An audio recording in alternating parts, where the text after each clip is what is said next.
Nós vamos agora ao vivo até o local da tragédia. A repórter Soraya Lawande está por lá, vai trazer para a gente mais informações.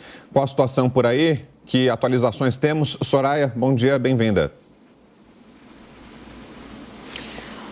Oi, Vitor. Bom dia para você, para a Elis, bom dia a todos. Isso mesmo, a gente fala do local exato do acidente, onde essa aeronave caiu ontem à tarde, né? Por volta de 2h45 desta sexta-feira, segundo informações do Corpo de Bombeiros, bem neste ponto aqui, né, entre as ruas James Olan e também a Pedro Luiz Alves Siqueira. Como vocês veem, né, a rua ainda segue interditada, bem aqui onde a empresa desativada, onde de fato a aeronave então caiu. O que os policiais militares me informaram é que eles aguardam agora a perícia da Força Aérea Brasileira para a remoção dos destroços da aeronave que seguem dentro da empresa desativada onde a aeronave caiu. A gente consegue ver que tem esses galhos de árvores, né? Uma árvore, inclusive, pedaço dela foi cortada, porque a possibilidade é que essa aeronave teria então batido nessa árvore antes de aterrissar no solo e cair boa parte, então, dentro dessa empresa desativada. Ontem mesmo ainda era possível ver alguns destroços aqui do lado de fora, na rua, né?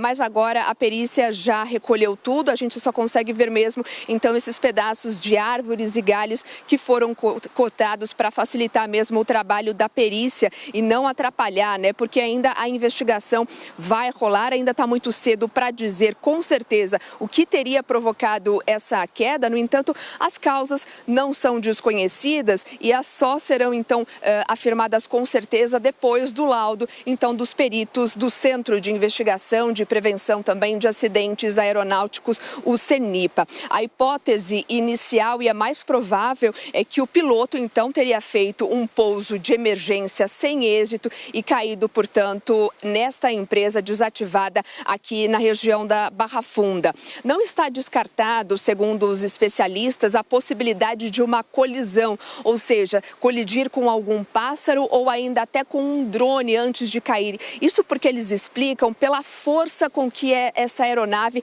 simplesmente despencou. Estava no ar, algumas testemunhas inclusive até relatam. A gente fala de uma rua aparentemente tranquila, né? Mas aqui ao nosso redor existem algumas empresas, tem até um ponto de ônibus aqui, mas hoje é final de semana, sábado ainda são 7h11 da manhã, poucas pessoas passam por aqui. Mas fato é que na hora existiam sim algumas testemunhas que viram o momento exato que a aeronave então teria despencado.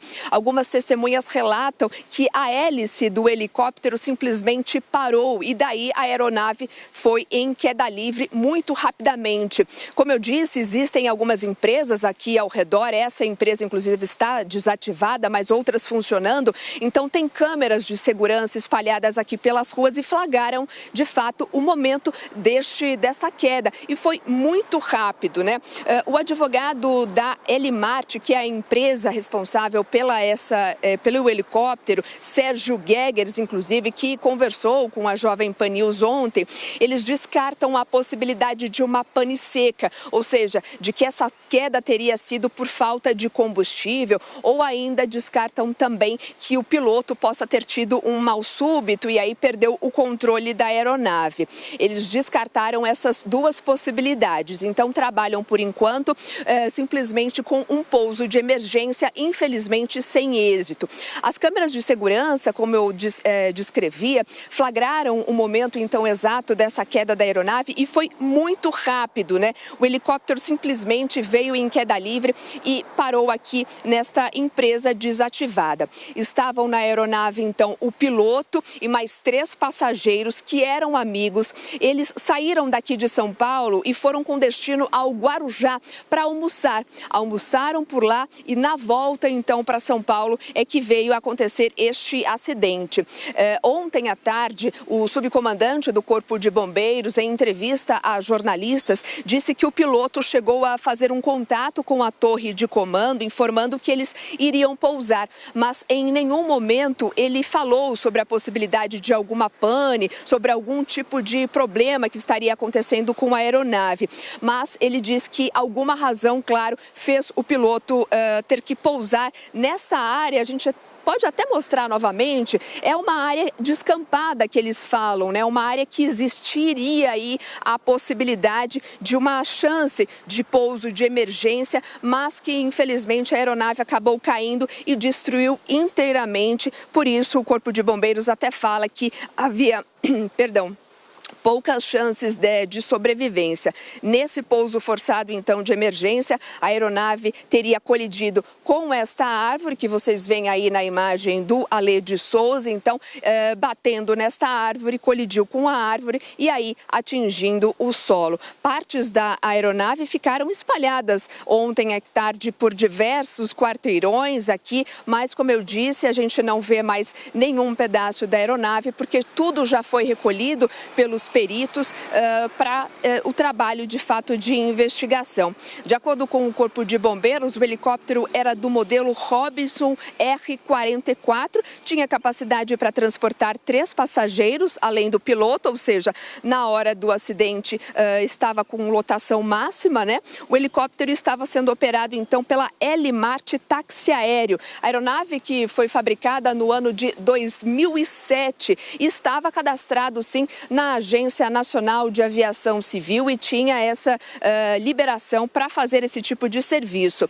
O comandante da Polícia Militar disse que uma testemunha no momento ali do acidente chegou a fazer uma ligação para o 190 para avisar sobre a queda, né? As viaturas então da PM se deslocaram rapidamente aqui para o local do acidente. Cerca de 9 viaturas também do Corpo de Bombeiros foram acionadas para atender o chamado aqui do acidente, mas de fato para ter uma conclusão mais consistente, precisamos ainda aguardar as investigações da perícia. Bom, como eu havia falado, o advogado da empresa responsável pela aeronave, que é a L-Mart, disse que a empresa não tem informações, então, sobre o que teria causado esse acidente, né? Ele diz que ainda é muito cedo para confirmar, a gente precisa aguardar, de fato, o trabalho de investigação dos peritos, mas que a empresa está colaborando com todas as informações para essa investigação, também ajudando e dando todo o suporte para os familiares das vítimas. Ele garantiu que todas as aeronaves estavam da empresa cadastradas, revisadas e que as aeronaves tinham um acompanhamento diário. Ele disse também que os pilotos, os funcionários que trabalhavam na empresa eram bastante experientes e que faziam treinamentos diários. Vamos ouvir então um trecho de uma entrevista que ele deu ontem para a Jovem Pan News. Até o momento que o piloto reporta à Torre de Marte para pedir autorização para aterrissar a aeronave, ele também não havia reportado nenhum tipo de problema e nem pedido nenhuma prioridade. Tudo indica que foi uma fatalidade que ocorreu em frações de segundos, tudo indica que a aeronave ela despencou. E para ela ter despencado, existem aí inúmeras razões, né, inúmeras possibilidades de ocorrência, tudo indica de algum tipo de colisão. Já descartando, mas descartando mesmo 100%, nenhuma possibilidade da tal da pane seca. Pois é, ouvimos então o advogado responsável, né, pela empresa L-Mart, responsável pela aeronave que caiu ontem à tarde aqui na região da Zona Oeste de São Paulo, na Barra Funda. Todos trabalhando ainda para entender as causas desse acidente. Então, tudo que foi periciado aqui no local do acidente, né? Até aguardando agora, vocês acompanham que a rua segue interditada, já que ainda haverá uma perícia para remover os destroços do avião e também o Centro de Investigação e Prevenção de Acidentes Aeronáuticos, o CENIPA, agora é que vai tocar as investigações e tentar descobrir o que teria causado, então, essa queda da aeronave que deixou 4 pessoas mortas. É com vocês aí no estúdio.